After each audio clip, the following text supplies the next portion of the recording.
Buenas tardes a todos y a todas. Nos da mucho gusto bienvenidos nuevamente a esta siguiente edición de nuestro Seminario Internacional Tópicos de Frontera en la Sustentabilidad. El día de hoy tenemos un módulo muy interesante que lleva como título Mejoramiento colaborativo y abierto de cultivos, retos y oportunidades. Este es un seminario de gran interés y de mucha importancia porque hace referencia al punto de quiebre en el que nos encontramos como humanidad respecto al reto de alimentar a una población global creciente, sin que el desarrollo tecnológico y el mejoramiento de las semillas tenga implicaciones para la economía campesina, la salud humana y la de los ecosistemas. Nuestros invitados en el seminario del día de hoy tienen una amplia trayectoria en la investigación, pero también en la implementación de propuestas que aseguren el acceso abierto a semillas diversificadas que contribuyan a mantener la biodiversidad, fortalecer la seguridad alimentaria y resistir los efectos del cambio climático. Las experiencias y los proyectos de nuestros invitados enfatizan la importancia de trabajar en colaboración estrecha con campesinos y pequeños productores y apostar por acercamientos agroecológicos que mantengan la riqueza de los suelos y mejoren la economía campesina. Quiero agradecer a la doctora Ana Escalante, quien es la organizadora de este seminario, quien también fungirá como moderadora. Haré una breve semblanza de la doctora Escalante y posteriormente le dejaré el micrófono para que ella presente a nuestros invitados. Ana Escalante tiene un doctorado en Ecología microbiana y evolución. Ha investigado ampliamente la diversidad y evolución de microorganismos en comunidades naturales y de consorcios microbianos en bioreactores. Desde 2011 trabaja en el Laboratorio Nacional de Ciencias de la Sostenibilidad, el ANSIS, en donde ha ampliado su visión y proyectos de investigación a problemáticas de sostenibilidad, enfatizando su interés en el impacto en política pública del manejo sostenible de ecosistemas. Sus líneas de investigación abarcan temas tan diversos como las consecuencias funcionales de la diversidad microbiana, el desarrollo de herramientas para el trabajo transdisciplinario en problemáticas de la sostenibilidad y los efectos ambientales y genéticos en la adaptación y el fenotipo. Su trabajo y trayectoria han sido reconocidos a nivel nacional e internacional con su incorporación al Sistema Nacional de Investigadores en el nivel 1 y con el Premio de Mujeres en la Ciencia que le fue otorgado en el 2012 por la empresa L'Oréal, la Organización de las Naciones Unidas para la Educación, la Ciencia y la Cultura, UNESCO, y la Academia Mexicana de Ciencias. Actualmente es directora del Instituto de Ecología de la UNAM. Démosle la más cordial bienvenida a la doctora Escalante. Adelante, Ana. Muchas gracias, Alexandra. Muchas gracias por la presentación de esta mesa que me emociona muchísimo y mi presentación. Quiero aprovechar para subrayar que los ponentes del día de hoy, como ha dicho Alexandra, tienen una amplísima experiencia en la temática, no solo desde la teoría, sino desde la práctica, y son o han estado asociados a todo este movimiento global que tiene que ver con el open source y la colaboración, abordando los principios que se han desarrollado en este movimiento para el caso particular de semillas y producción agrícola sustentable. Voy a hacer una brevísima semblanza de nuestros tres ponentes hoy, comenzando por el doctor Johannes Kochi. El doctor Kochi se desempeña activamente como científico y asesor en desarrollo rural. Desde hace mucho tiempo se ha enfocado en la provisión de semillas agrícolas tanto en África como en Asia, lo que finalmente lo ha llevado a abordar el tema de las semillas como un bien común. En 2016 desarrolló la Open Source Seed License con un equipo multidisciplinario de trabajo con fitomejoradores y abogados. Poco después fundó Open Source Seeds como parte de la ONG alemana Agricole Association for Agriculture and Ecology, de la cual es miembro fundador. Johannes tiene un doctorado en agroecología y agricultura orgánica y vive actualmente en Marburg, Alemania. A continuación, les quiero hablar del doctor Patrick van Zwanenberg, que es licenciado en Ciencias Medioambientales y doctor en Estudios de Política Científica y Tecnológica. Combina herramientas de los estudios sociales de la ciencia y la tecnología y políticas científicas. Le interesan las políticas del conocimiento, los problemas de la regulación de la tecnología y las transformaciones de los procesos de innovación que pueden dar mayor respuesta a las necesidades y valores sociales. También participa en la investigación sobre innovación y desarrollo sustentable en América Latina y actualmente trabaja en el Centro de Investigaciones para la Transformación CENIT y la iniciativa Bioleft de semillas de uso común en Argentina, de la cual nos hablará hoy. Y finalmente, el doctor Jack Kloppenburg, quien es profesor emérito en la Universidad de Wisconsin-Madison, es el autor de la influyente obra First the Seed, The Political Economy of Plant Biotechnology. Es fundador, organización y académico de varias organizaciones de defensa que trabajan por un sistema alimentario justo y sostenible.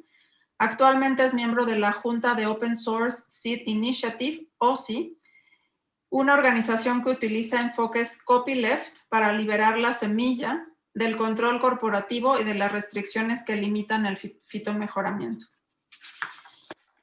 Me da muchísimo gusto darles la palabra a ellos a continuación y espero que después de sus presentaciones tengamos muchas preguntas para discutir sobre tan interesante tema. Muchas gracias y le doy la palabra entonces al doctor Johannes Kochi. Thank you very much, Anna. Good afternoon, everybody. Thank you for inviting me to this interesting workshop. I'm happy to present our work on seeds as commons. As already said, I'm from Agricol. This is a small NGO in Germany. We are approximately 60 professionals in rural development, and seed has become a main issue of our work. Seeds as commons in the past, a matter of course, has become a highly important issue in the light of increasing privatization of seed, plant variety protection and patents, and other intellectual property rights.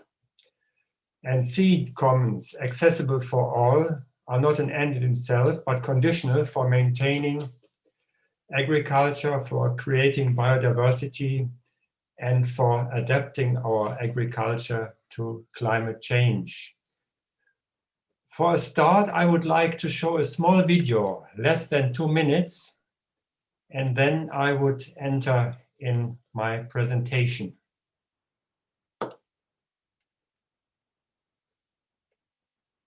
So now,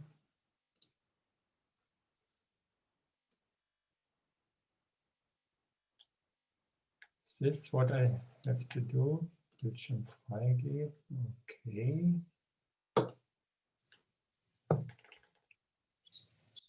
Seed is the basis of our food. Traditionally, it was common property, but today it is becoming increasingly privatized. Over half of the market for commercial seed is dominated by 3 large seed companies. They turn seeds into money. Their strategy of maximizing profits goes hand in hand with the standardization of agriculture. More and more of the former diversity of varieties is being lost, and with it, the potential of agriculture to adapt to climate change. The monopolization of the seed sector, supported by patents and other property rights to seed, threatens our food security. But we can do something about it. We from Open Source Seeds protect seed as a common good. For this, we have developed the Open Source License for Seed. This special license makes it possible to prevent privatization of seed and its further development, and to keep seed legally in the public domain. Open source seeds may be freely used by all, which means they may be grown, propagated, and further bred. No one is allowed to privatize the seeds. When the seed is transferred, the same rights and obligations are also transferred. To enable independent breeders to produce diverse and high-performing plant varieties, we are committed to promoting non-profit plant breeding. But a common good needs a community. To support us, share this video and learn more at opensourceseeds.org. Because a diversity of seeds needs a diversity of people.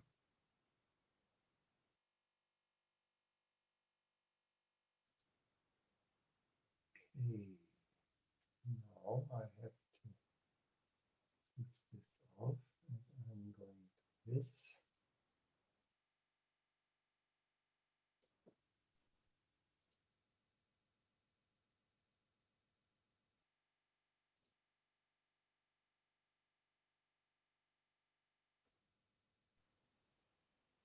Can you see this well? Is it?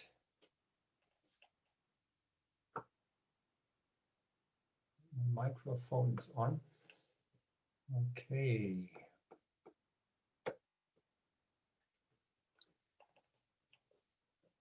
Okay. Yes, my subject is managing seed commons with an open source seed license, a European perspective. Why is managing seed as commons an issue? The story is well known. I will give with my presentation a small overall introduction to the three presentations we are having ahead, because I'm the first, so I thought it might be useful for our audience to get some more general ideas on the whole issue of managing seed commons. As I said, the story is well known. More than 60% of the global commercial seed sales are controlled by three international corporations. And this consolidation, this market concentration has severe implications on our agriculture. There is, we would need genetic diversity, but the seed market is moving in an opposite direction. Diversity is replaced by uniformity in production and plant breeding. And we would need rich innovation towards an ecological agriculture. But innovations in plant breeding, oh, what is this? Innovations in plant breeding are move often into a completely different direction. And there is increasing dependency. Farmers and society as a whole are getting dependent on a few companies. But the most important aspect is, sorry.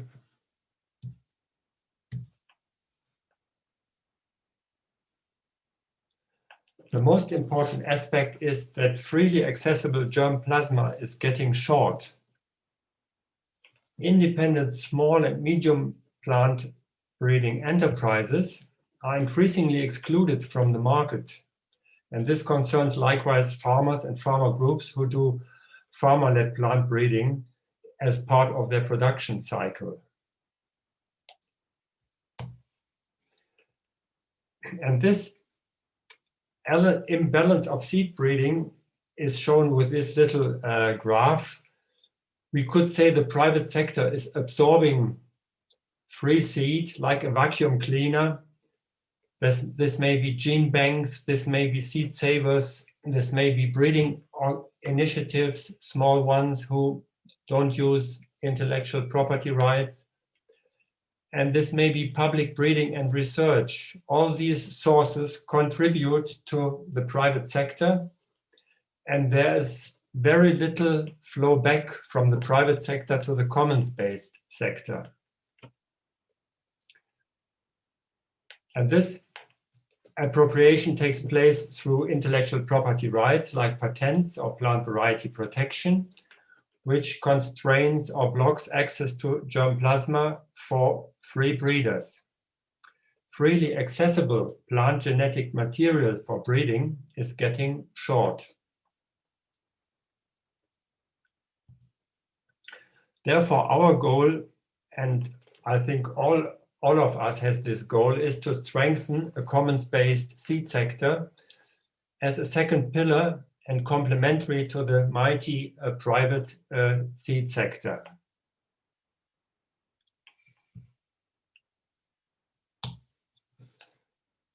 Commons need to be protected. We know from commons research that rules and regulations are necessary for and are part of commoning, which is the way to create commons. And this concerns seed as any other resource which we want to make a commons. And if this is not done, otherwise it is, if a good is available for all without any rules of use, this is not a commons. And there are various ways to create a commons. there may be organizational, there may be ethical, there may be legal instruments, and there may be others. And we, with our license, we have decided for a legal approach, and we have decided for using the open source principle, which has been developed approximately 35 years ago by computer scientists for developing open source software. The open source principles are fairly easy to describe. There are mainly 3 rules. The first rule is anyone may freely use the seed, which means use it for his purposes, pass it on, multiply it, develop it further, and disseminate or multiply it and develop seed to others. The second rule is no one may privatize the seeds and its developments. So intellectual property rights like plant variety protection or patenting or any other kind of property are excluded. And the third rule is these rights and obligations, number 1 and number 2, are transferred with the seed, and the same license is then valid on the seed which has received another person and may use this person. And this is the copyleft principle.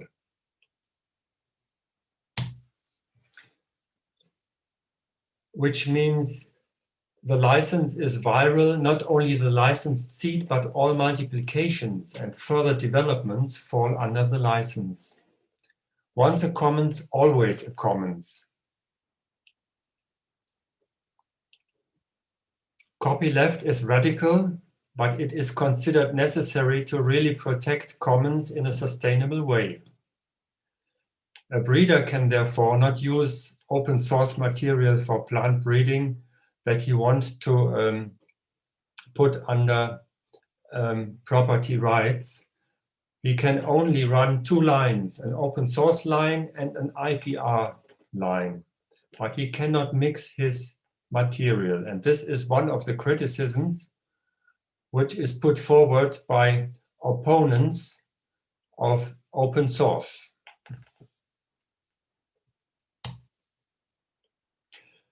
We have now developed a license on this, and the license in its essence is a material transfer agreement under civil law, protecting biological material. It's comparable to the general terms and conditions we find manifold with any business or with many businesses we have.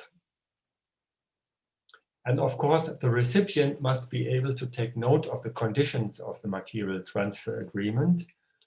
And this is why seed has to be labeled, has to be described, and there has to be a license on the seed packet, or at least a short version of the license, which leads you on the internet to the complete license, to the complete license text. The material transfer agreement under civil law is valid in almost every country because civil law there is international civil law, and most countries comply with this international civil law. In other words, if you use such a license, a German license, or if you have seed with a German license from Germany, you could use it under open source in almost every country.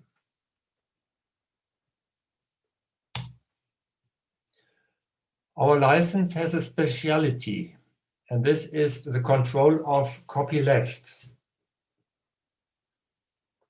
which is fairly unique. The license can be used by everybody, with and without Agricole. But Agricole, our NGO, is the beneficiary of every license contract because The beneficiary clause is part of the license. And in this way, Agricole can sue any breach of a contract and thereby control compliance with the contract. And this, I think, is a good mechanism to really control copyleft, to really control the virality of a license over generations of seed. So much for the licensing mechanism. Let us now come to our practical work.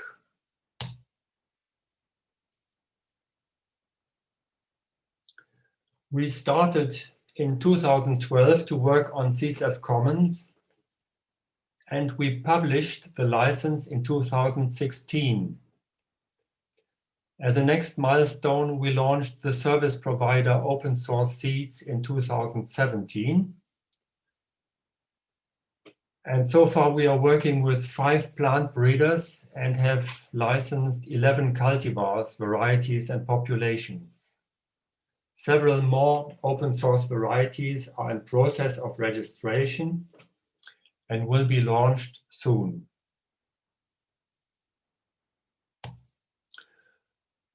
What does open source seeds do?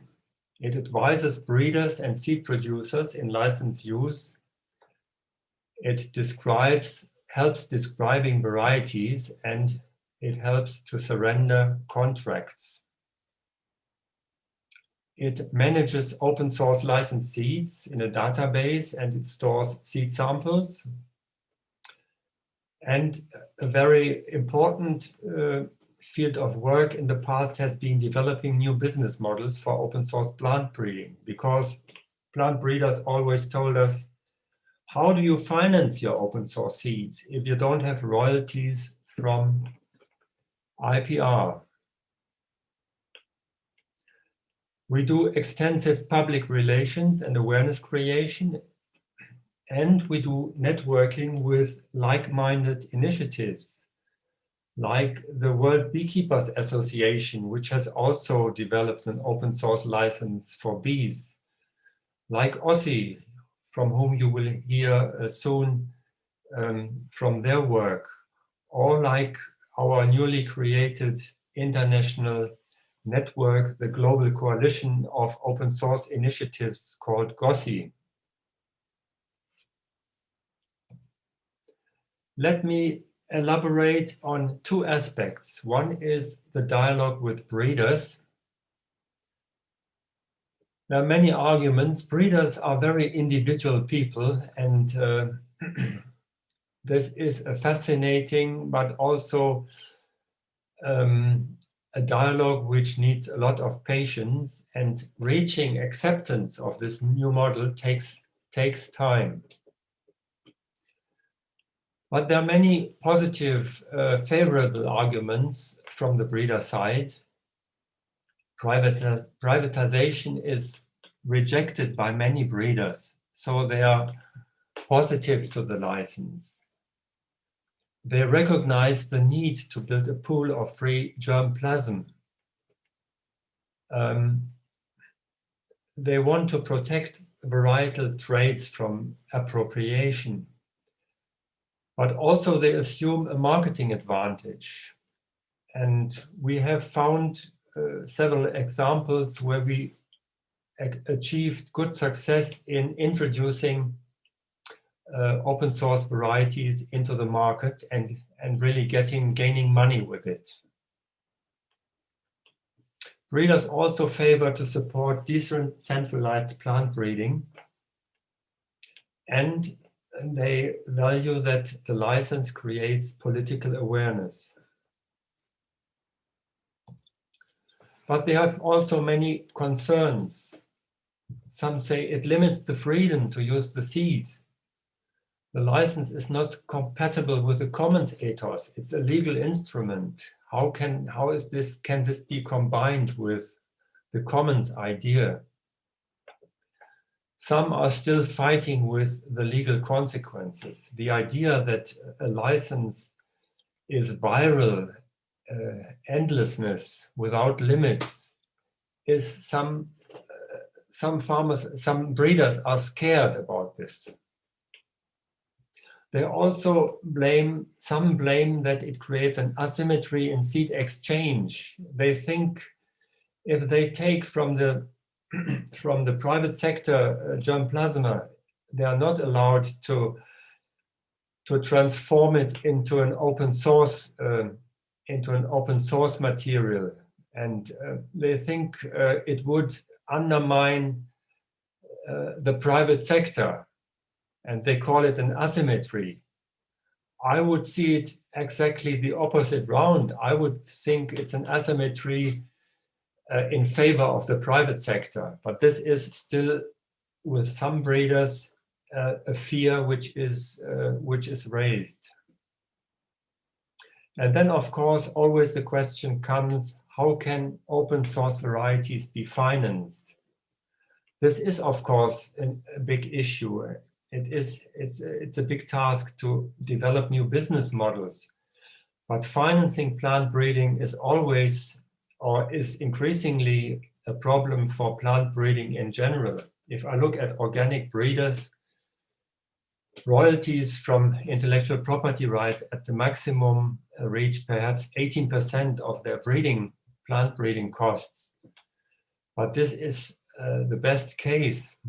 For most plant breeders, it's far below 10% or even below 5% of breeding costs, what intellectual royalties can bring. So this is a very interesting dialogue with breeders, and I'm quite optimistic that over time acceptance will grow, but one has to be patient. Public relations is another focus of our work. We observed generally a high interest among consumers. First varieties, tomatoes, but also this wheat variety, Convento, have entered the market successfully. Open source vegetable varieties are becoming attractive, and not only for hobby gardeners, also for the commercial sector. We have a year ago started a project, an open source bread project. So we are marketing open source bread in organic food bakeries. And this was very well received. And we found that this is an excellent opportunity to raise awareness among consumers, and also to raise awareness for the need of financing plant breeding. And it could be a story for demanding a breeder's cent for organic food produced from open source bread material. This open source bread project is now conducted in several towns in Germany. And there are various groups who are interested in this, and we are now doing support in terms of information supply, in training, and there are various groups who are organizing such events, selling open source bread independently from us. And I could imagine if such activities would be extended, consumers could create a significant pull effect and also contribute to extending plant breeders' activities on releasing open source varieties. A last activity is more future oriented. And this is the question, is open source a tool to strengthen farmers' rights in the global south? Originally, we developed the license approach for the European seed market. Meanwhile, we are increasingly considering it as a suitable tool to strengthen farmers' rights in the rural areas of the Global South? Could the open source approach stimulate farmer-led or participatory plant breeding, help to develop or enhance local and regional seed systems by securing traditional seeds as a commons and breeding high-performing local varieties? Let me end with this question. I would leave this for discussion. Thank you very much.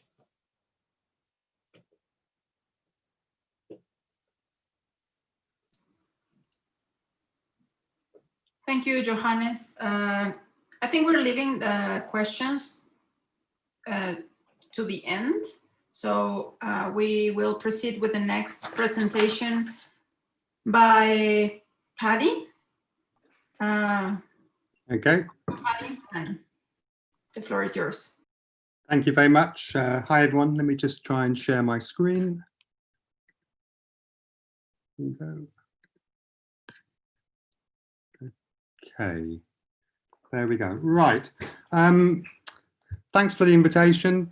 I'm going to talk about an initiative called Bioleft, which a group of us have been developing in Fundación CENIT in Buenos Aires, which is where I'm based, which is part of the business school of the University of San Martin, and also increasingly where we work very closely with, our team includes a bunch of people at the agronomy faculty at the University of Buenos Aires. And Bioleft is a younger initiative than the one Johannes was just describing and the one Jack will talk about. We've been going 2 or 3 years, but we've been doing something quite similar. What we've been doing is kind of experimenting with the kind of elements of what an alternative approach to seed breeding might begin to look like, that are based on ideas about commons-based and distributed forms of production. And as I think maybe I'll explain, you know, in each country, the kind of context and challenges and opportunities are different. So although I think, you know, we share common sets of ideas, they all manifest themselves in different ways in different settings. What I want to do is just say a few words about how we in CENIT got into this, and then explain a little bit more about what we've been doing to try and create Bioleft over the last couple of years. And then finally, just end with some thoughts on some of the challenges we've had. And also, I think why we think at least kind of initiatives like Bioleft look really promising as a way of kind of opening up space for, you know, thinking about what more sustainable futures might look like, and in particular in kind of more sustainable food and agricultural systems. So first of all, how did we get into this? Our institution, CENIT, has been interested for quite a long time in kind of open and collaborative forms of innovation and production, and what they might mean for the Latin American region. And this kind of idea has been, as kind of Johannes mentioned, inspired by the whole sort of free, libre, open source software movement, but it's also spun off into lots of other areas. There's kind of open source hardware, maker spaces, lots of other areas, creative commons and artistic production, where these kind of ideas are kind of are running.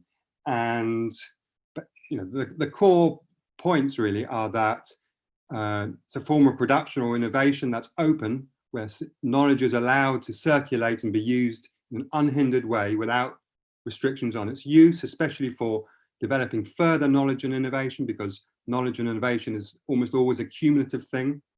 And as Johannes explained, you know, this is being restricted in the seed sector by patents and other forms of intellectual property rights. The second is it's a kind of distributed process involving people who are not within kind of traditional communities of researchers or technicians or within firms. So people outside, and in the kind of case of seeds, you know, farmers who always used to be quite intimately involved in developing new seed varieties have increasingly lost that role as it's become professionalized, first in the public sector and now even more so in the private sector. And the third idea is that this is a collaborative form of production, very different kinds of people bringing different kinds of knowledge work together. And in theory, at least, this way of organizing production without property rights, without traditional kind of hierarchies and firms, has lots of advantages. It's, in theory, much more efficient because you use knowledge freely, and you use different kinds of knowledge. It's more democratic because you're redistributing access to knowledge and also to its control, and different kinds of people who are not normally involved in innovation processes get to decide or have more say in deciding about priorities. And then it's more diverse and potentially more sustainable because you can cater to problems that markets and firms tend to ignore, that states don't address. And so you get a wider set, a more diverse set of issues that innovation kind of can tackle. And in software, famously, open software has been massively successful. It's developed products that are as good as anything that a proprietary firm produces. They're more diverse, they're more reliable, and this has been done in the absence of any, in a knowledge commons, in the absence of kind of formal property rights. So a lot of people are intrigued, can we use this kind of model in software in other kinds of areas? And we were in Senate thinking about this, and then we got to hear about OSSI, which Jack will talk about in a few minutes. And what happened a few years ago, we invited Claire Luby, who's a plant breeder who works with OSSI. She came down to Buenos Aires to an event we were running and talked to us about what they're doing. And we thought, wow, that sounds really cool, really interesting. We wonder whether we can do something like that here. And so that's how Bioleft started. And just as an aside, seed innovation, seed breeding used to kind of work on this kind of model. It was very open. It often involved quite a lot of collaboration. But as Johannes explained, it's become increasingly closed and proprietary. I'm not going to dwell on this because Johannes went over the kind of issues, but this is a slide from Phil Howard, a US-based analyst, looking at concentration in the seed industry. This goes up to about 7, 8 years ago, and you can see it's large agrochemical firms have bought up hundreds of seed firms, and this, in fact, this is old, it's out of date. All these companies have merged further or been purchased by other companies, but this massive concentration has been driven by patents, particularly because it enables a different kind of business model for these agrochemical firms. And that's produced lots of problems or potential problems. Again, I'm going to go through this quickly because Johannes talked about some of them, but what you see in lots of countries is something happening all over the world. Independent seed firms disappearing, being purchased. The scope for public sector breeding is diminished. It's partly through kind of a loss of funding, but also through problems of accessing good quality germplasm. Farmers aren't able to save and reuse and breed from seeds in the way they used to. And this is reflected in higher seed prices, less variety, less crop varieties available, and really importantly, whole areas of production that aren't intensive agriculture just being unattended to by the seed sector. So small family farmers who produce most of the world's food, other kinds of agroecological production or organic production, which are more kind of niche, just are not attended to. And importantly, I think, for many countries, if they lose all their domestic seed breeding capabilities, then they lose autonomy of really deciding about agricultural strategy in the future, because seed is so fundamental.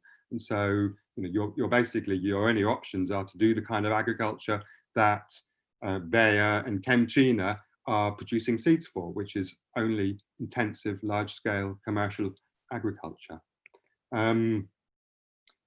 This is the website of our platform. Just as an aside, we've got videos here which are sort of testimonies from farmers, from family farmers, indigenous people working as farmers, organic farmers, explaining that they can't find seeds that are suitable for the kinds of production, agricultural production they're involved in.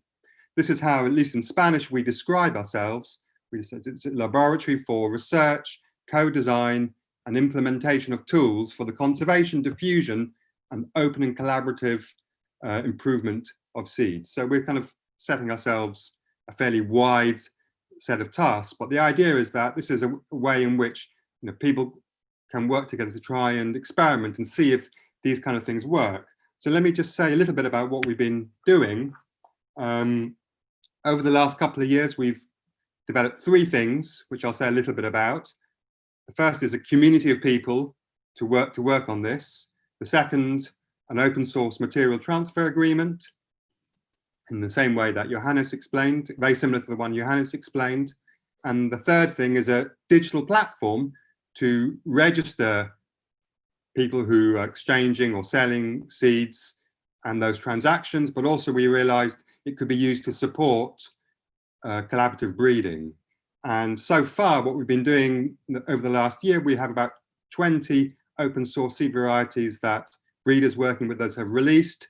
And our main efforts have been on trying to set up collaborative breeding experiments using the digital platform in three crops, in tomato, maize, and 2 forage crops. So let me just say a little bit about each of those. I mean, the setting up a community of people to work on this has been the thing that's taken most time and has been hardest in some ways. Obviously, you need breeders, farmers involved in this kind of initiative, but we found we need a lot of other kinds of expertise too. So we've now got a software programmer working with us, a lawyer specializing in intellectual property, other kinds of researchers, extension workers, agronomists, and getting everyone to work together and figuring out a way of working together in this context where we're not able to pay most people, so people have got to want to work with us on a kind of voluntary basis and give their time, and that's kind of work, but it's been obviously quite difficult sometimes to do that. We've also, in Argentina, we have a patent system that's applicable in the seed sector, but only to genetically engineered varieties, to the genetically engineered constructs. These can be patented, but otherwise seeds are covered by UPOV 1978, which is a system of property rights for seeds that allows seeds to be used for further research, further development, further registration. So initially it was quite difficult to persuade some seed breeders that something like Bioleft, an open source agreement, was really necessary, because we were talking about constraints that might come in the future rather than the ones that were present now and constraining kind of breeders' ability to access germplasm, at least outside the maize, cotton and soya, where there's genetically modified varieties that can be patented. But I mean, breeders, they did recognize this problem, and certainly it's clear in other countries it's problematic, and the direction of travel in kind of intellectual property law everywhere is becoming stricter. It's often a condition of trade agreements, one that Argentina almost signed with the Mercosur, almost signed with the European Union, would have imposed much stricter intellectual property rights on Argentina. And so that's the direction of travel we're going. Also, as well as this kind of core team of people with different experience, we've been developing much wider networks with people in other countries, with this new initiative where we met Johannes and Jack of open source seed initiatives in other countries around the world. Now with Mexico and Lancis, and as kind of sister initiative to Bioleft is being developed with Anna in your institution at Lancis, an Institute of Ecology, and with other people too. With the public institutions in Argentina are quite important. So, for example, recently we've been talking to the Seed Registration Institute in Argentina, INASA, and seeing whether they can help change the law, but change the kind of penalization of people who exchange unregistered seeds, because essentially that's what we would be doing in Bioleft, and they're quite keen to help. And so these kind of networking and initiatives are quite important. Let me just say something about the open source agreement. I won't say much because it's very similar to what Johannes described.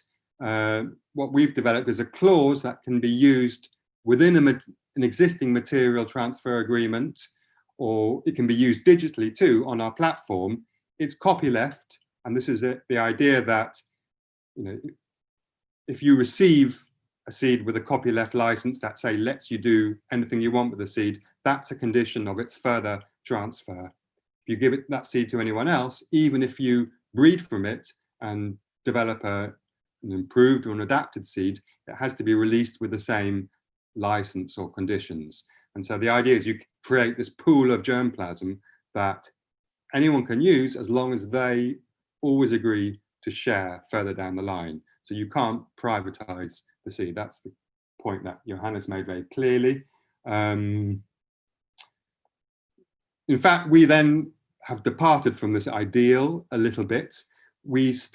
At the moment, we've got 3 licenses. The first one on the top row is exactly the way a proper open source license. You can do anything with seed variety. You can use it for research, you can use it for breeding, you can register new varieties based on that germplasm. You can use it, you can save it and replant it, but you can also multiply it and sell it, for example, and become a seed firm if you want.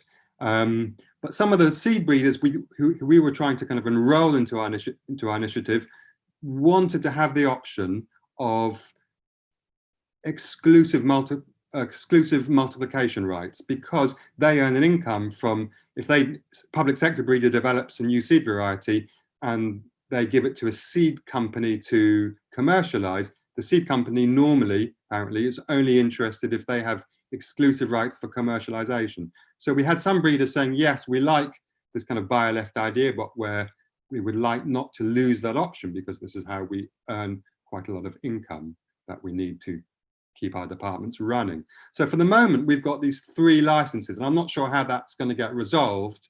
It would be nice just to have a proper, thoroughly open source license in the kind of logic that Johannes described, but we're not sure yet. Then the third thing we've developed is a digital platform.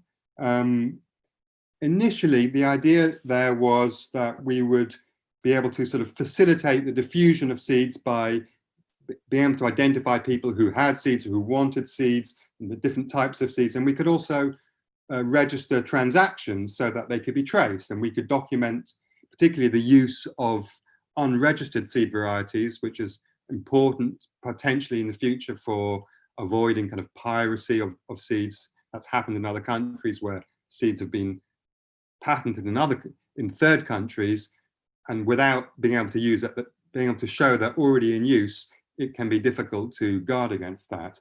But we then realized we could also use a platform as a tool for participative breeding between, say, university plant breeders and farmers or farmer breeders, because you could use it to exchange information about plant performance in lots of different agroecological environments, and create, if you like, a sort of virtual, well, a real network of testing sites, but operating virtually. And that's typically a resource that only large seed firms have. And if we could recreate that kind of resource within Bioleft, that might be very useful. And basically a lot of our work now has been seeing whether that can work with a platform. We've been running 3 kinds of experiments, trying to see if we could get this collaborative breeding going. One has been with 2 kinds of fodder crops. The newspaper article on the left it was the first seed that was released with an open source license. It's a sweet clover that's been bred by one of the breeders working with us in University of Buenos Aires, and it's salt tolerant fodder. And so this current experiment is working with both small scale family farmers who might use that crop and a organization of kind of medium scale farmers who are converting from kind of traditional intensive to agroecological production. And in both cases, the idea is to test that and see how that crop performs. This particular experiment has not been going very well with the whole COVID crisis. Luckily, other ones have, but the idea anyway is to carry on with this. A second one has been with maize varieties. which have been bred by a plant breeder at INTA, which is the National Agricultural Technology Institute in Argentina, and Movimiento Argentino para la Producción Orgánica, which is the main organic producers movement. This is medium, often sometimes quite large-scale farmers, but the idea here is to test maize varieties that are non-hybrid, they're open pollinated maize varieties that might be suitable for organic farming, and as well as varieties produced by INTA, there's some farmer breeders with their own varieties who were also being kind of exchanged and tested within this network. And the kinds of things we've been doing are holding meetings between growers and breeders, trying to decide on traits that growers want to value and trying to and select for eventually perhaps, and what kind of information really is feasible for farmers to collect and put on a digital website. That's the kind of stuff we've been doing. And the third breeding kind of experiment is an initiative that the Faculty of Agronomy at UBA, the University of Buenos Aires, have been running. I called it here Rescue Tomatoes. Its name in Castellano is Rescate de Tomatos Criollos Antiguos. What they've done, the agronomists there, is collect about 160 varieties of tomato that used to be grown in Argentina at the first half or first 2/3 of the 20th century, and that had disappeared from commercial use or any use altogether. In most cases, they could only find, obtain varieties from seed banks located in other countries. And so what they did is gathered about 160 of these lost varieties, multiplied them, and then held a kind of public tasting session at an agroecological fair that the faculty run once a month in the middle of Buenos Aires. And people, said what they thought about aroma and taste, and 11 varieties were then selected from that 160. And this is a picture of people receiving packets of those seeds. Anyone could use them. The idea was that people would return twice as many seeds, and as this poster says, you become a guardian and multiplier of old seed varieties. And at the same time, we've been working with this great initiative, and we're starting to do some kind of see whether we can get the kind of participative breeding off the ground with some of these tomato varieties. Okay, this is just a pasting of lots of news notices. Bioleft, we've managed to get loads of press attention. Obviously, it's touching a nerve, and that last example of tomatoes in particular, the idea that you'd try and most tomato varieties commercially available don't taste of anything, so rescuing old tomatoes is something that people feel quite keenly about. And so this kind of thing is, has had legs, if you like. It has some momentum. And just, I'm going to finish with a few kind of points. Let me start. So, a couple of challenges. Obviously, the collaborative breeding idea, we have to see whether that's going to work. I think it's going to be quite difficult to make it work well using a digital platform. And we have to see whether, it's more interesting or more efficient to do it that way rather than, say, a university department trying to breed varieties on their own, or farmer breeders creating varieties on their own. If it works, great. But that's a kind of a challenge for us. A second one, which again Johannes also mentioned, is about finance. How can these things at least generate enough income to keep the whole thing going? But kind of more positive, I think, on these summary points, these are just sort of reflections from our team on why Bioleft seems to have really kind of taken off, at least in Argentina, with loads of interest, lots of people contacting us and wanting to work with us, interest from some government departments and other places in Latin America.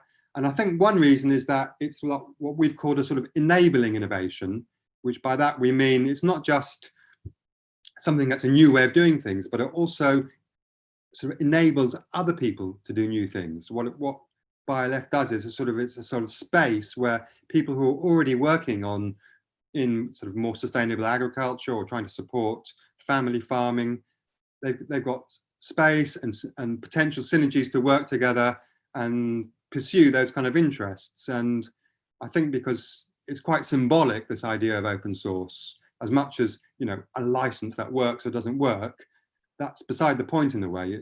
It's more the idea of here we're trying to do things with values that are not present in most innovation systems. They're values of sharing and solidarity, and people, you know, like that and want to work with it. And so I think that's quite powerful. And you know, key to that has been this, I think, partly the way we've all run Bioleft, which is saying, you know, it's not ours, it's a co-owned initiative. And if you come and work with us and want to do stuff, you have as much right to see how which direction this goes as anyone else. And that, you know, helps to get people committed to working with us. Another reason, I think it's, you know, it's quite a sort of positive alternative to the traditional way, which is kind of resisting strict intellectual property rights. There's a long history in Argentina of rural social movements and farming movements trying to resist ever stricter intellectual property rights in seeds. You know, but it's a steamroller you're fighting against. As I mentioned earlier, this comes as a core requirement of trade negotiations. And so what Bioleft is a kind of, and similar kinds of initiatives, it's a positive alternative with new kinds of ideas. And I think that's sort of empowering in a way. You're not fighting against something that you lose against the whole time. A third point, you can demonstrate something new working. And we've certainly found that's been very helpful in getting other people to work with us and want to work with us. You know, that example I showed earlier of the tomato, you know, it's a sort of agency when you can show that, you know, we're breeding tomatoes that taste nice and, you know, that are available to all sorts of different growers, including urban growers. That enrolls people and it enables people to work together. And I've put here kind of open source breeding, a Trojan horse. In Spanish, I think that's, I'm not sure, un caballo Troya, but you know, open source stuff sounds quite, you know, cuddly and friendly, and you're not having to change the law on patenting or anything like that, but it's actually quite a radical thing. It's a completely different way of producing and innovating stuff. So it sort of smuggles in really a quite radical way of doing stuff, and I think that's kind of useful. And then the final point, and I'll be quiet, is that I think one reason why we've been able to make it, or start to be able to make it work in Argentina, is that we can take advantage of existing institutions and capabilities. So this may not apply everywhere, but for example, public sector breeders in Argentina still have, you know, sufficient autonomy to, for example, to be able to work with us. Those capabilities are still there, they haven't been destroyed. There's farmer breeders interested in this kind of stuff. And so what we see where we're doing is kind of linking these existing capabilities together and trying to get a synergistic effect rather than trying to start from scratch and no resources. And I will end there. Thank you very much. Thanks to you, Patrick. And again, thanks to Johannes. And now we move on with Dr. Jack Kloppenburg. And Jack, then the floor is yours. Thank you.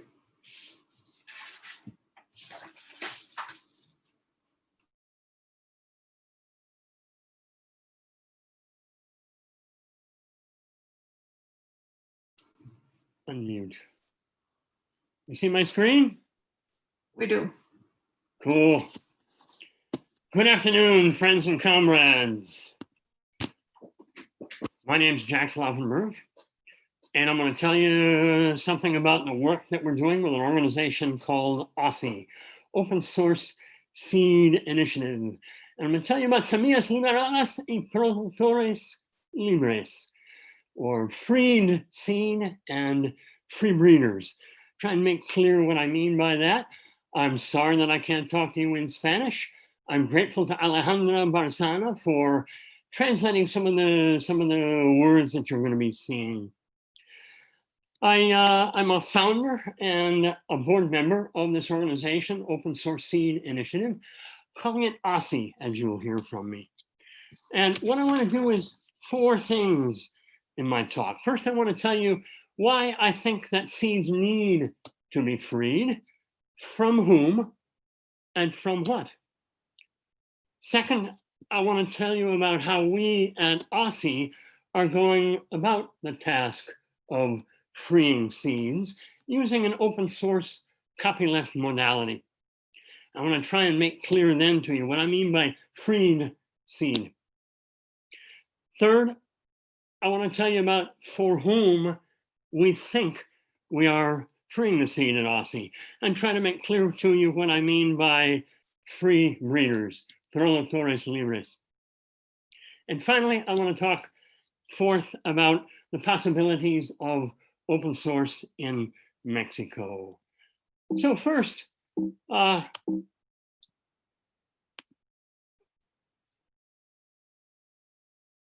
are we trying to free seeds from? And I think that's been made clear to you by Patty and by Johannes, and you know what I mean. Here's a picture from Nicaragua. Agroservicio El Agrónomo from a few years back when I was there. There's DeKalb, owned by Monsanto, owned by Bayer. Bayer now the owner of Seminis. What was the largest seed company in the world, still is the largest seed company in the world, was a Mexican seed company.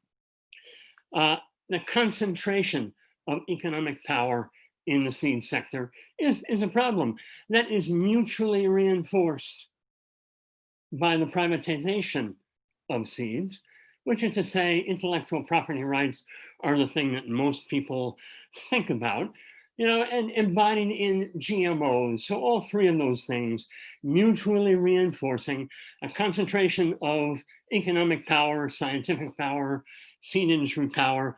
And the truth is that we need alternatives for a world that is better than the one that we have now, for a world that is sustainable. We need some substantial change. And that's what OSSI is working towards. And we are working to liberate the seed from the concentrated power of transnational corporations and intellectual property law. So from what?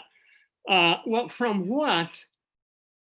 I want to tell you about some classes of restrictions on the use of seed. You see in yellow there, that's intellectual property law. In the red is contract law. In the green are administrative regulations. Often people think about, well, what are restrictions on the use of seeds? Well, patents. Monsanto is patenting everything.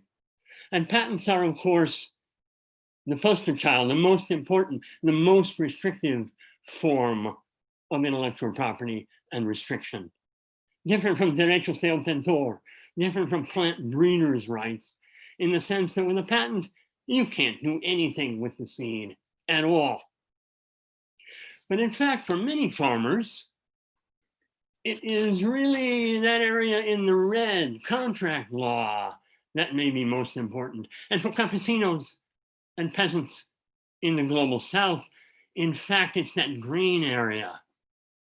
Regulations on that you must register your varieties, that you can't sell anything without registering with the local government, that you must package your seeds in a packet. They must be clean.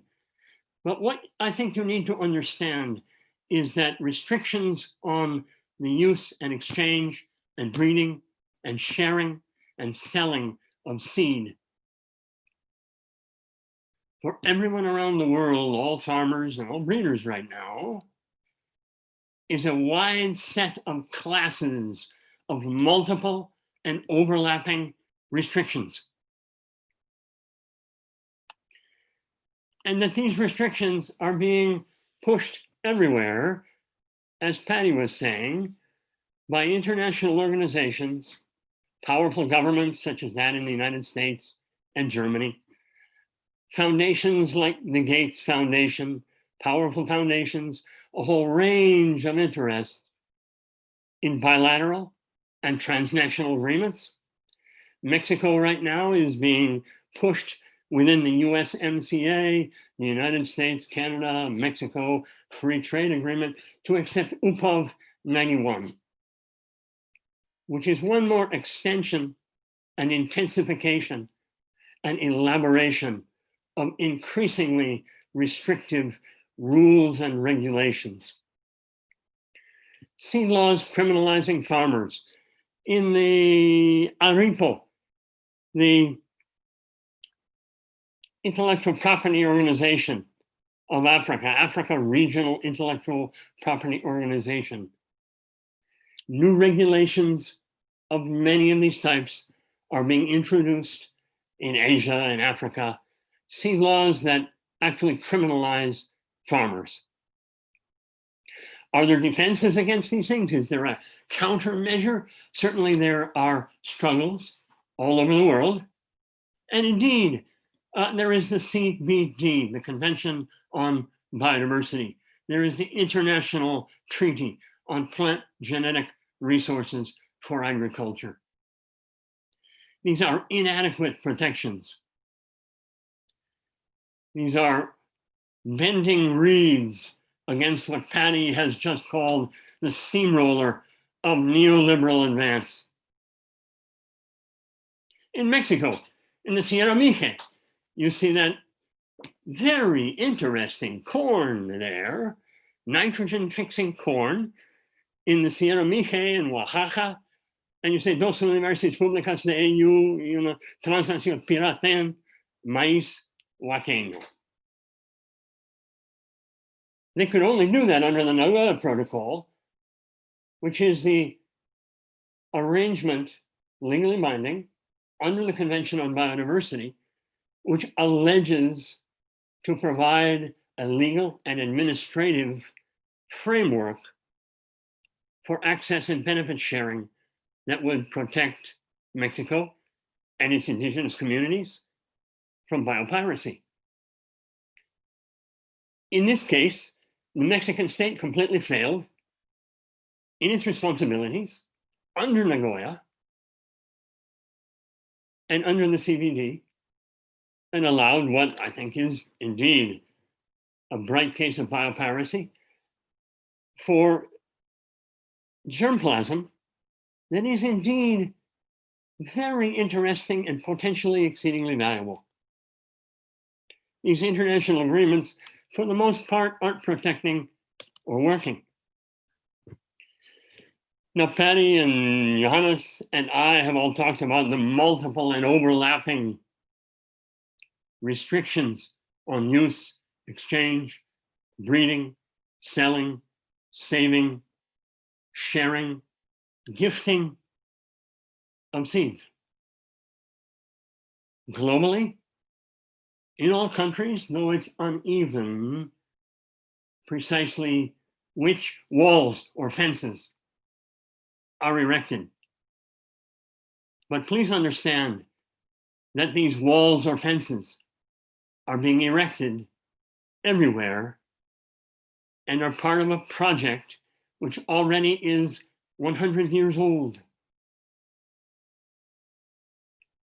to prevent farmers from saving and replanting seeds and to prevent public agencies for working in the public interest and on behalf of farmers. Think of them in this metaphor of fences or walls. Now, when there are only a few fences or walls in the public domain, well, maybe that's not so much of a problem. But since there has been more than a 100-year project of erecting those fences and walls, we find ourselves where we are now with, a really freezing of the genetic landscape, the criminalizing of farmers, with the result that farmers can't save or replant or share or breed or sell increasingly even their own varieties. Now, in the United States, you know, whether you're in Oaxaca, whether you're in Nigeria, or whether you're in Iowa, you face these same challenges from the same companies. In the United States, in the very belly of the beast, here, we have a more extensive set of restrictions in intellectual property than anywhere else in the world. And you should understand how far this can be pushed when you have deep concentration in the seed industry, combined with intellectual and property rights and contract law. Farmers who are growing GMO corn and GMO soy, which is 95% of maize farmers in the United States, and probably 90% of farmers growing soy, no longer buy seeds. They cannot buy seeds. They rent their seeds in a technology use agreement, which is not intellectual property law, it's contract law. They agree in a technology use agreement that they will do nothing with the seeds they are renting from ChemChina or Syngenta or Monsanto or Bayer or Dow DuPont, which is not Corteva. And increasingly, this applies to vegetables as well, and even in the organic sector. So there's the problem. You know what it is. I know what it is. Farmers increasingly around the world know what it is. What do we do about it? Now, I want to tell you in the second part of my talk what we at OSSI try to do about it. The Open Source Seed Initiative was created in 2012. There we are, down on the bottom of that. We got together some public agency university breeders, some what we might call farmer breeders, but I'll refine that definition a little later. Activists, indigenous people came together inspired by, as Patty was saying, and Johanna said, by the success of open source software. There's the Free Software Foundation up there as an example. And the possibilities of the copyleft tool or modality.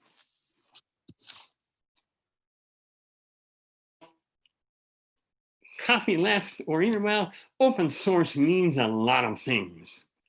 There are many, many free software licenses. The public domain, in a sense, is open source. Anybody can enter the public domain and take anything they want from it. That's the problem with the public domain, or with sort of the right wing of open source, that it's free for anyone to access, but there are no constraints on what you can do once you have removed the domain. We at OSSI are on the far left of open source, the far copyleft end, which maximizes freedom. Now, what do I mean by that?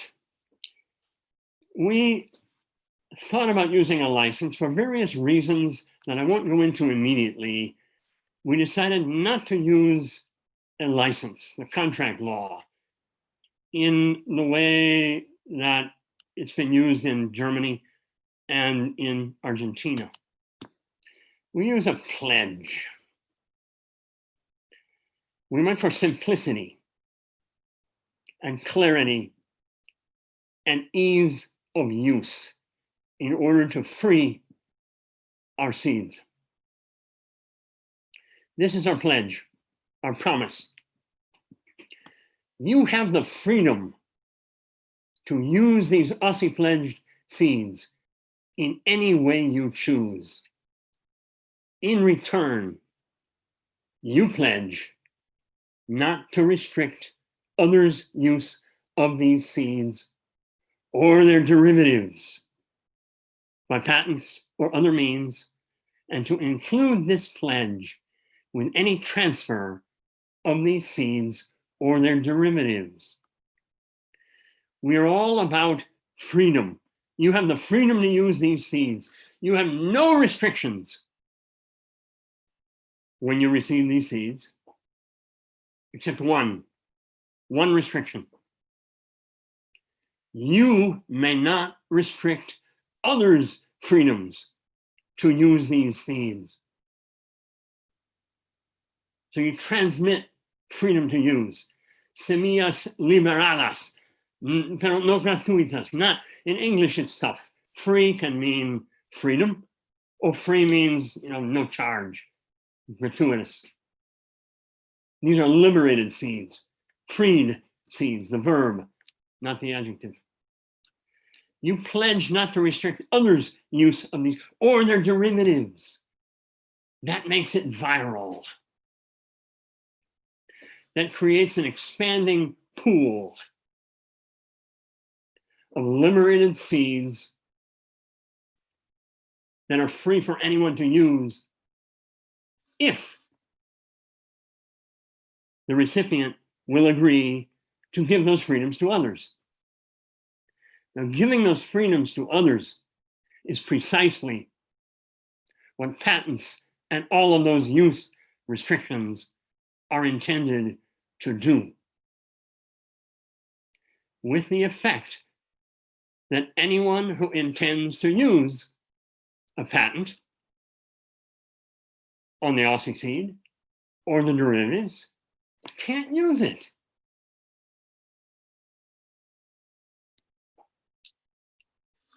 So it creates what we call not a commons, not simple open source, but a protected commons, or what we sometimes say, public domain plus.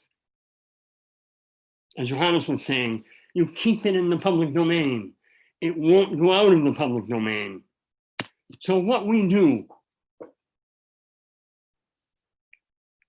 and what OSCE does, and what Agricole does, and what Bioleft does, in our various ways, in our own political economies, in our own conditions, is to set up our own wall, our own fence. We're criticized for this, sometimes by people we would like to see as allies, like Via Campesina, and maybe indigenous groups, other activist organizations, which see this as one more example of Western law arrangements. And maybe it is.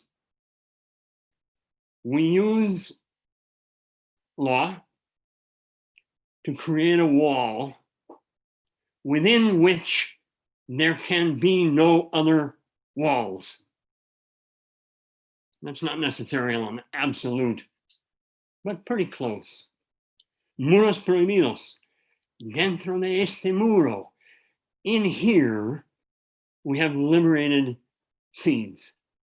Anyone can use them if they agree not to restrict others' use. That's what I mean by freed seeds. We've had some successes. And our success is due largely to the strange political economy in the United States. We now have over 450 varieties of liberated seed. We have 46 free breeders. We have 71 seed companies who are selling liberated seed. This is possible, ironically, Because even though in the United States, we are the country that has pushed intellectual property rights and contracts the furthest restrictions, ironically, in that yellow area and green area, yellow area and red areas that you remember on restrictions. But in the green area, we have no regulations. You see some of our liberated beings, but you also see our free breeders, Frank and Karen Morton, Don Tipping. They are free because they are not restricted by the requirement to register themselves or their varieties, or to pay any fees for the right to sell what they produce. So we have free breeders working with freed seed in a community, because the 71 seed companies, you may ask, well, how do the free breeders support themselves? Well, let me tell you about the free breeders. Well, I use the same slide, I guess. Here you see some faces, Frank and Karen Morton of Wild Garden Seed, Don Tipping of Siskiyou Seeds. These are not farmer breeders. For the most part, in Global South, the term is farmer breeder. Even in Argentina, the term is farmer breeder, but these are not farmers. These are seed company breeders. Some of them are farmers. Some of them are seed producers, multiplying and selling seed to other companies, but they breed on the side. They call themselves freelance breeders. There's an English term, freelance, lanza libre, an old term from feudal times when knights dedicated their lanzas, their lances, to a feudal lord. The term freelance comes from way back then, from those knights who were not committed to anyone. Freelance. They're not committed to anyone but themselves legally. They call themselves freelance breeders. You can call them independent breeders. You can call them non-institutional breeders. Because of those 46 breeders, only a handful are in universities. So I also call them non-institutionalized breeders. They're the backbone of Aussie, and they support themselves with small seed companies. We do have some larger seed companies like Fedco, like Johnny's, some mid-sized sort of, even these are small seed companies, even though they're quite successful. But we have a community. Our freelance breeders commit their new varieties. That's important. They're novel. You can get that variety nowhere else but from that breeder. The breeder pledges that variety to Aussie, to the Aussie, to exchange it, to distribute it only under the Aussie license. They sell it themselves under the Aussie pledge, or they supply it to other seed companies with the Aussie pledge. Those seed companies are Aussie seed company partners. They sign a formal agreement to sell those seeds only with the Aussie pledge. A community, as Patty was saying, of values, an ethical value chain and community. It's very small, but it exists and it's functioning. For whom do we think we are freeing the seed? Well, first and foremost, for our seed breeders, for our free breeders. But we hope that we are also freeing the seed for farmers. Whether you are in Nicaragua, like this guy here plowing with mules, or in Iowa, planting corn with a 25 bottom planter from John Deere, you face the use restrictions and the concentration and the market power of DeKalb and Bayer in the same way.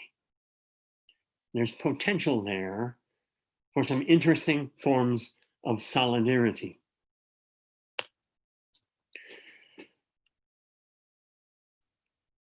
What are the possibilities of open source for Mexico? Well, I don't know. That's your job. What we are doing in Agricole and Bioleft, and with our colleagues in India, you see open source systems there, and in Africa, open source systems, is to talk about and share our common understandings modified by our own conditions of how it might be that we can enact and operationalize the fundamental principles of open source that we agree on, even though conditions in each of our own nations might require us to use certain kinds of tools or techniques or modalities to function successfully, to gain allies, to work within what we have to work with in our common struggle to change the world and make it a better place.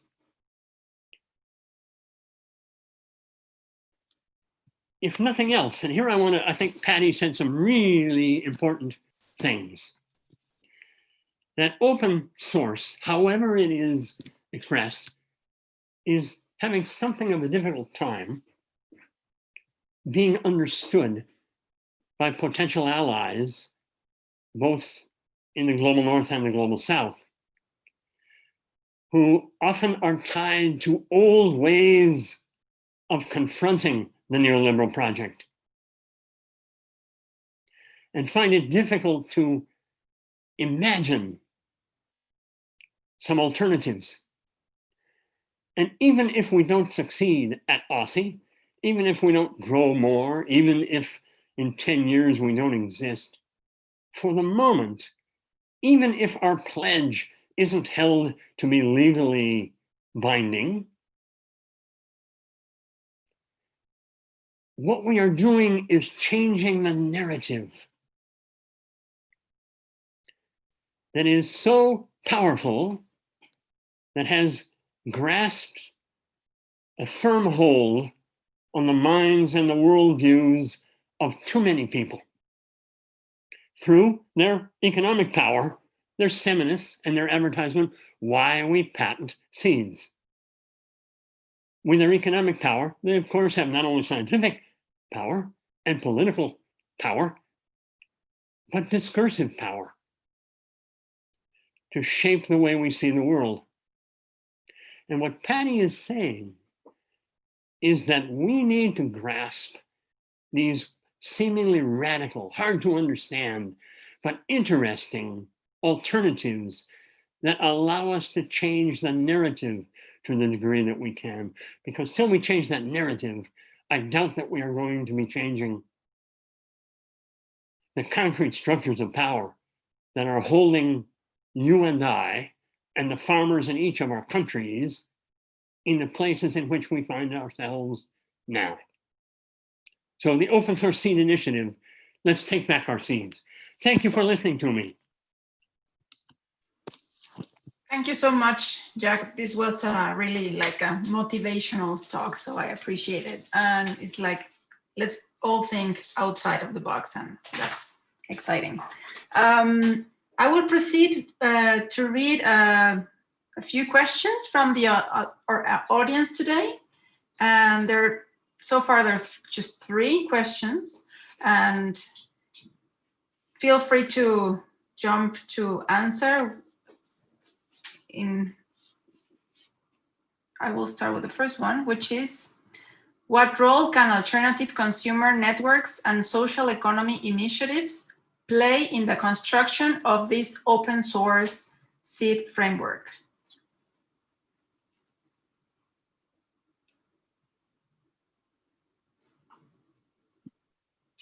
Well, I can. Yeah, go ahead, Jack. I think if I say fair trade, everyone will understand what I'm talking about. If I say fair trade coffee, if I say fair trade bananas, why not fair trade seeds?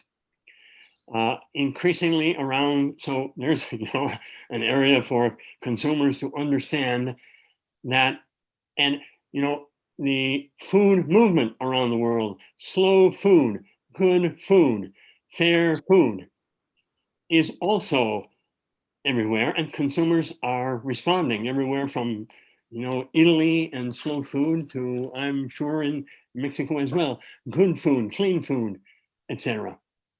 And farm to fork, farm to plate is something that maybe people have heard in various ways. To expand the understanding, people understand why farmers' markets are a good thing and want to buy locally, buy from farmers, shorten the consumer chain, farm to fork. Why not seed to plate, seed to fork? It's not easy to understand the role of breeding, but the role of breeding and seeds is absolutely critical, as Johannes was saying, to the diversity that we find in our farmers markets and in our grocery stores. So like Johannes was talking about open source bread, we are also exploring the possibilities of labeling vegetables as open source vegetables in cooperatives and grocery stores. So consumers do indeed have an opportunity to connect to what is really kind of an obscure area. Okay, I don't know if Johannes or Patty had something to add to this. I'll just add a little bit. I entirely agree with what Jack says, and I think one of the nice things kind of working with Bioleft in Argentina is that we've seen from kind of social movements, not just about agriculture, but around food a bit generally, lots of interest and this idea that you create allies with like-minded people. And in fact, Jack said something earlier about unusual kinds of coalitions or allies is also something I think really important in all this, because there are, we've had interest, for example, from parts of the Ministry of Agriculture, Ministry of Science and Technology, who might not normally support these, these kinds of initiatives, but because they chime with some of their things. No one likes this huge concentration of seed companies in, basically just three companies now. So there's lots of potential, not just with consumer movements, but other kinds of allies in all this, I think, to be explored. Thank you. Okay, I think we move on to the next question, which is how can digital technologies be integrated into the complex and unequal reality of Latin American countryside? I don't know, maybe Patty want to jump in, I don't know. Yeah, I mean, it's really difficult. One of the really difficult things we've been doing, I mean, the very first time we started this, we started it with an organization in Argentina called FONAF, which is the Federación de Agricultura Familiar. And, the idea of being able to use a digital platform in areas where there's no internet and no one has computers, it just was a non-starter. So, we've been thinking about developing an app for mobile phones that connects to the digital platform, and there might be ways around it. But I think, this is one of the challenges of moving from these ideas about open source software, which are developed in a community of people who are very, very comfortable with digital infrastructure, digital tools, and mostly urban, to other kinds of areas of production like seeds, which is an entirely different social context. And so that, I think you have to be quite careful about assuming what you can do, but I think there's ways around it. Okay. I don't know if Jack or Johannes want to add something, or we'll just move to the next question. Next question then is how can universities and research centers work hand in hand with peasants and seed breeders in order to collaborate in open source seed initiatives? I could make a start if you like. Mm-hmm. I think there's ample potential for this, and I mean we have the term participatory plant breeding, which is a collaboration between universities or public research stations and farmers. But unfortunately, such universities and public institutions increasingly follow the same rules of the game as the private sector. They are patenting their developments, which is quite deplorable. I think it would be a great collaboration between farmers and research station. And I think this sector should be enlarged, should be strengthened, should be enhanced. Right. I don't know. Jack? Yeah, go ahead. I have a lot to say about that.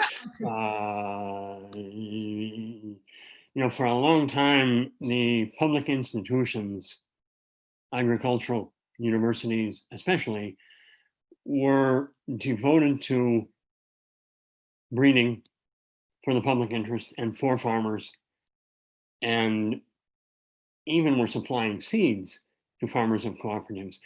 The companies have moved them out of the way and subjugated them and reduced them to essentially doing basic research, and any final breeding or completing what is called a finished variety is held to be the job of private industry. Patty was saying that, you know, there are allies within universities, and we find that that's true too, that as Johanna says, universities are operating under many of the same neoliberal rules now, with use restrictions and with the corporatization of the university. They want to make money on any inventions. Inventions, what faculty in universities in the United States do is not their property, but is owned by the university. So they have few degrees of freedom. They are frustrated by that. They are frustrated by their inability to have the freedom to operate that they would like. And as Patty says, you know, even within faculty or even within the intellectual property offices, the administrators see that there are problems. They're not happy with what they're doing all the time. And there are possible, you know, allies who will act within the space that they have to help you if they can.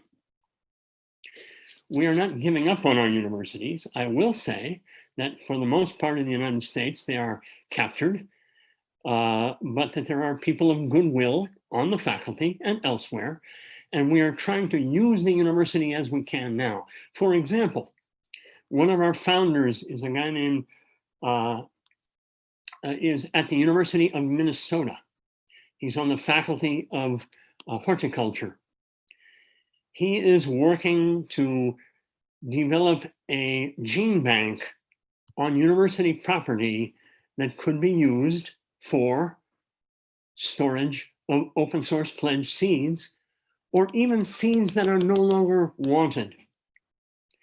Part of the transition away from genes embodied in seeds and towards DNA sequence and what we call dematerialized genetic information is an increasing lack of interest in the seeds themselves, believe it or not, in universities in the United States.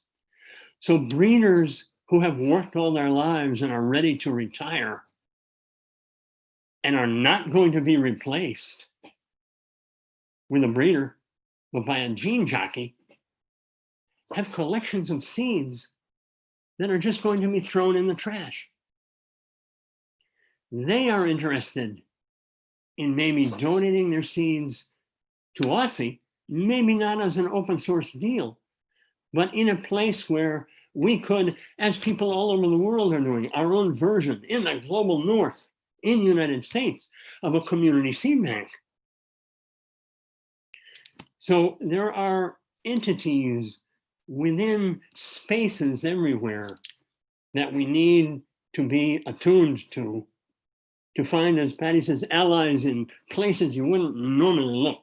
So we don't want to write off the seed industry. For example, you just heard me talk about the nitrogen fixing corn from Sierra Mije in Oaxaca. There's research on that going on at the University of Wisconsin right now. And I'm in conversations with those people who are people of goodwill, who would like to see alternatives pursued in the development of that potentially very important stuff.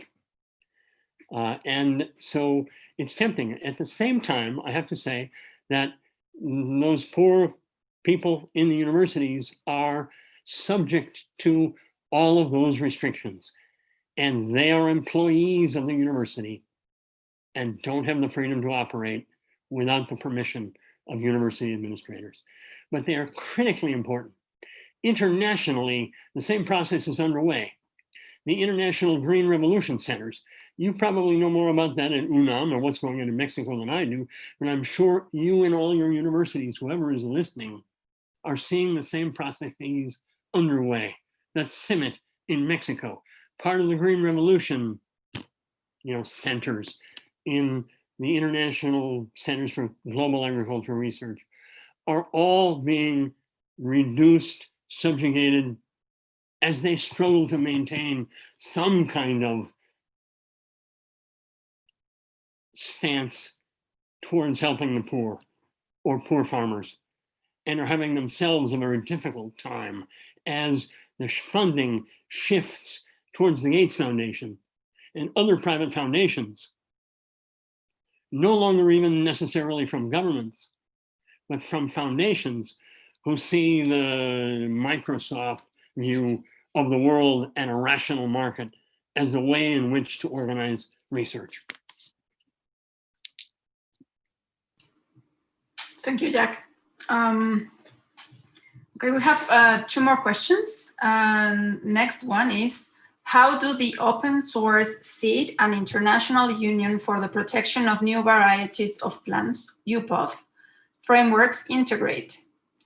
In the Mexican case, how can the UPOV 91 be legally implemented? Well, I don't know, maybe. Jack, go ahead. I don't want to be the only one talking. UPOV is scared to death. UPOV represents, for the most part, mid-range seed companies, many of them in Europe. Ensasaden, mostly in vegetables, who are scared to death of patents because they know that Bayer and ChemChina and Corteva and even Limagran are able to out-patent them and have way more power and deeper pockets than they will ever see. They prefer, but they don't have the courage to speak up like that. Instead, nobody is using PBRs in the United States. Everything is patented. That's the future that the big companies, the 3 transnationals, are looking toward. Within the neoliberal thrust, they're not all on the same page. And the mid-range seed companies in Europe would prefer to extend UPOV into more patent-like things. And they keep trying to do that with UPOV 91, which is quite different from UPOV 78. And that is more patentable now to many countries around the world and is easier to introduce into national laws than saying, hey, you got to patent everything. So they go with UPOV. And it's embedded in international agreements, and embedded in the Transnational Pacific Partnership. It's embedded in the free trade agreement between Mexico, Canada, and the United States. It's embedded even in the European deal between the United States, and there's where they would prefer to go. And, you know, it's a political question. And I see that there is a substantial amount of opposition to UPOV 91 in Mexico. I don't know much more about it. I don't know how you stand up to the USMCA. I regret that there are few allies for you in the United States. These are not issues that almost anyone is familiar with. With your indigenous commitments to corn and maize as a country and as a people, you have a firmer foundation on opposition. And all I can say is, you know, I hope you get organized and stop it if you can, because that's just one more step toward the future, which is patenting and global patenting. And UPOV 91 the US hasn't even signed on the UPOV 91 without various say, hey, all right, we agree to most of it, but not this, this, and this. So maybe take a step from the US and throw your weight around if you have any. Thanks. I don't know if maybe Patty wants to add something to this, or we move on to the last question.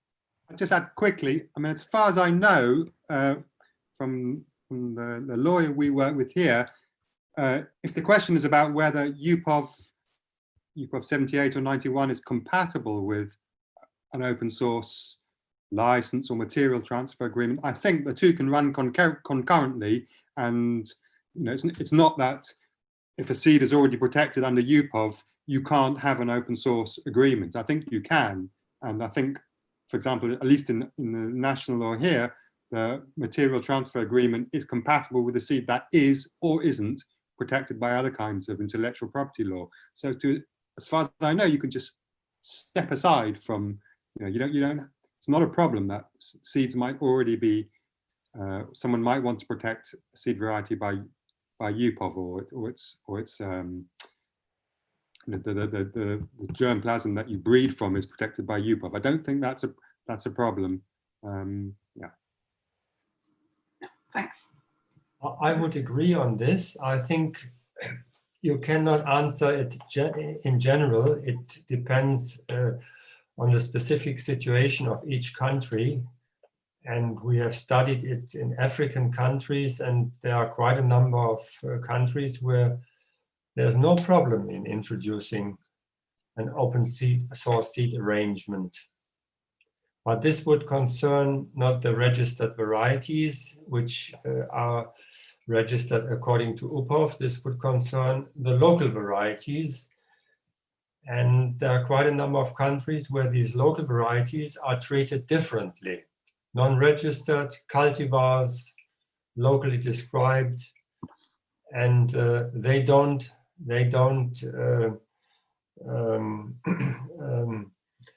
are not part of the UPOV arrangement, such varieties. Okay, thanks. So the last question, actually, it's very close to the third question, but I will read it anyway.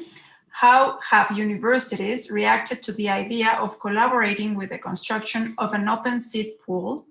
Is the predominant model of biological innovation, legal protection, which is tech transfer and patent, an obstacle to this collaboration?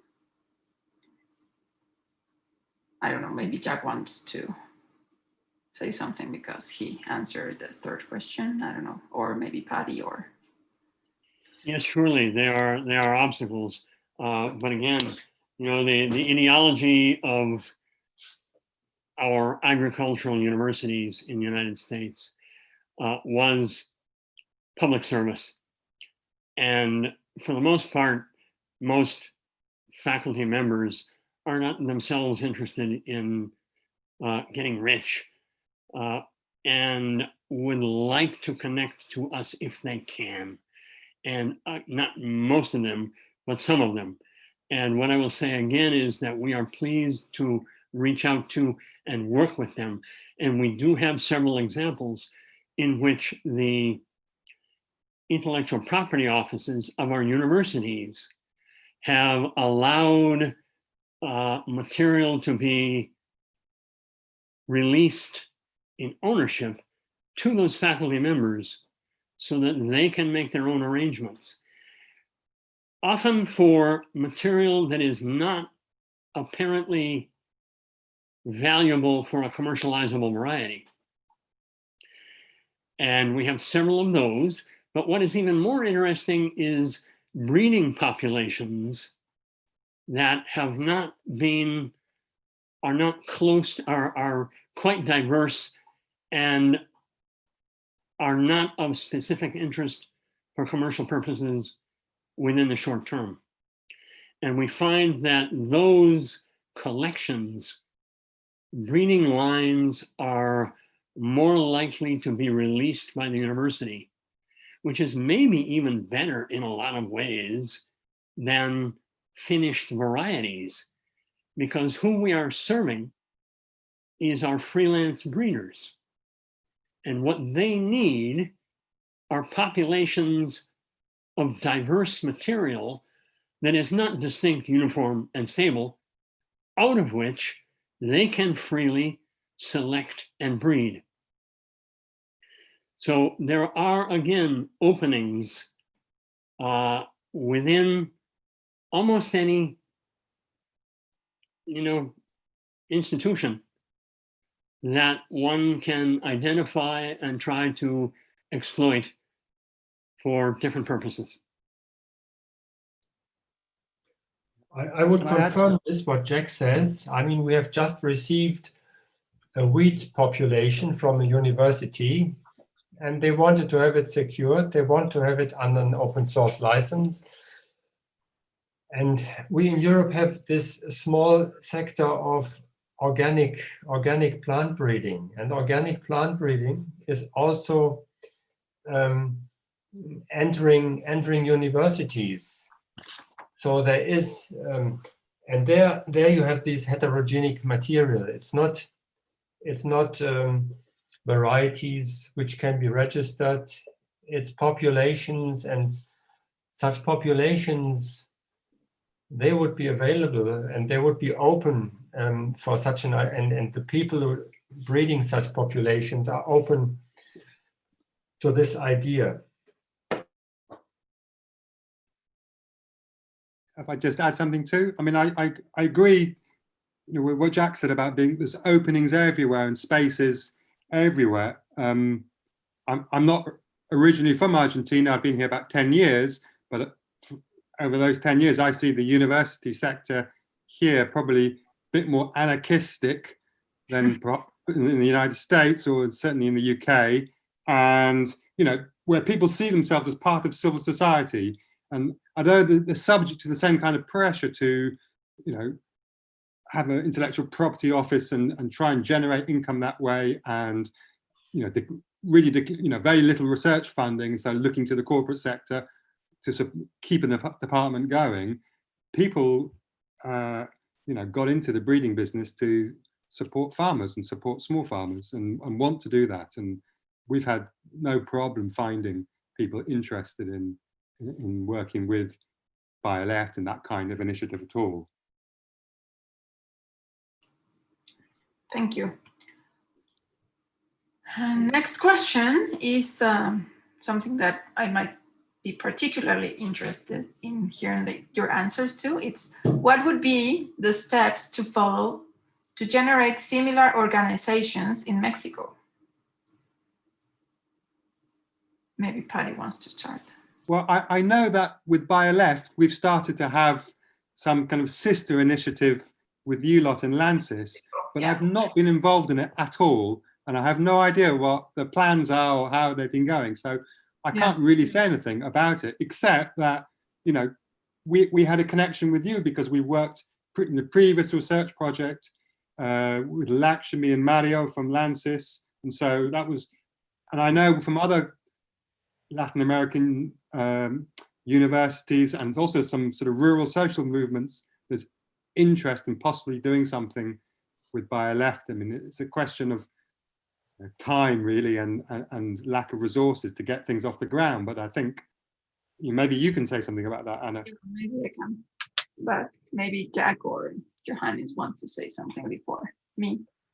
Well, I would say identify motivated farmer groups doing plant breeding, expose the idea to them, make small seminars on open source, get into dialogue with farmer breeders, with farmer breeding groups, and then something may develop. I would say it's as easy as that, but you would have to have the resources to do this.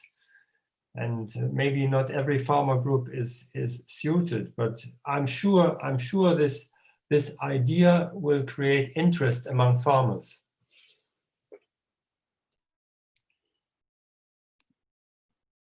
Am I on? You're on, Jack. Yeah, it's an organizing question. And it took us 3 years. You know, we formally created OSSI in 2012, but some of us have been working on that since 2009 and thinking about it even before that time. And in the process, like any organizing initiative, you don't end up with the same people that you started with. And in fact, we went through some fairly complex splitting and people leaving and people coming. I think talking it around and finding people who are interested in it and talking it through.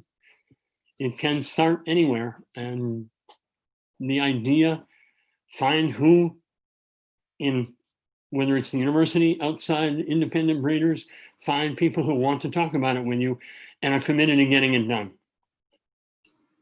And then be prepared for a lot of confusion for several years before you find some kind of stabilization. But here's where GOSSI can come in. Now, you know, we were on our own. We didn't know anything. We didn't know anybody else doing it. Here's what GOSSI, which is the Global Open Source Seed Initiative Group, global coalition, of which Bioleft is a member, of which Agricole is a member, of which OSSI is a member. We have 5 functioning core operations. You heard different things from me than you heard from Patty, and different things from Patty than you heard from Johannes. Each of us, nevertheless, are committed to something fundamental. And what GOSSI is all about is sharing with each other what we are doing and how we can move ahead and what our problems are. We would be happy to have a Mexican initiative join GOSSI and interact with us. You'd have advice. It wouldn't be what OSSI had to do. Spend 3 years not knowing where we were going because no one else had trod that path. There are others who are working on this now. So you've got support and counsel that would not be interested. There is no plan. There is no one way of doing it. Nobody has a menu or a recipe. Yeah, thank you for that, Jack. I would like to end with the answers to this question, just making some announcement maybe. We, as Patty said, have been working with Bioleft and the group in Argentina almost a year now, trying to start a similar initiative in Mexico at LANCIS, at the Institute of Ecology. Unfortunately, the first steps that we wanted to take were to develop this breeders network. And because of the pandemic, that was a little bit complicated. But in the meantime, we're reading a lot about all the legal framework that we're set up in Mexico. And we are participating as attendants, not contributing much, to the GOSSI meetings. to learn more about the different strategies that different initiatives have taken. And we are actually very excited about the possibilities that can be done in Mexico with an initiative like this. And I open please, if anyone in the audience is interested in participating in the initiative that we're trying to launch in Mexico, please write me. I think that you can find my email in the Institute of Ecology website. So I'll be happy to answer questions or invite you to the meetings that we're having. And with that, I think I finish, and I thank to the 3 speakers today. It was a super interesting discussion, and I learned a lot. I'm sure that the audience learned a lot too. And gracias a todos los participantes en YouTube. Por supuesto, gracias a la Coordinación Universitaria para la Sustentabilidad, a Alexandra Bárcena.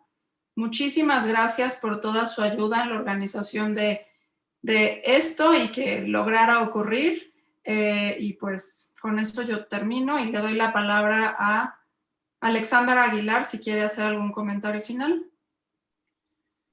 Muchísimas gracias, Ana, por haber moderado también este seminario y por haber organizado que nuestros invitados estuvieran el día de hoy aquí.